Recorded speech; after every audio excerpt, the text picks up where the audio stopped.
What you'll need is potatoes. Here I have 7 small to medium sized potatoes. For the seasoning, you can pretty much do whatever you like. A teaspoon of paprika powder and garlic powder. Half a teaspoon to a teaspoon of cayenne pepper and chili pepper. It depends on how spicy you want it to be. Some salt and some pepper and some olive oil. Let's cut up the potatoes. First of all, make sure that you've washed them thoroughly if you're going to use the skin. Cut them in 2. Depending on the size of your potato, I'm going to cut them in 3 parts.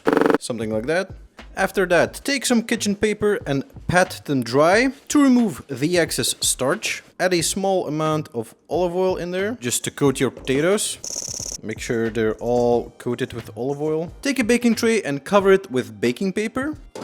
Dump your potatoes on there and place them skin side down. And then just season them with all the spices. Salt, pepper, chili powder, garlic powder, cayenne pepper. Finally, paprika powder. Give them a good mix.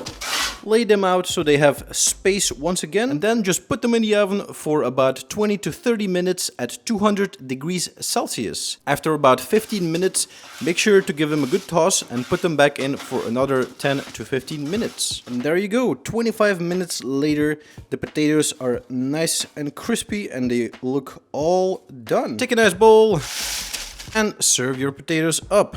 Look at them.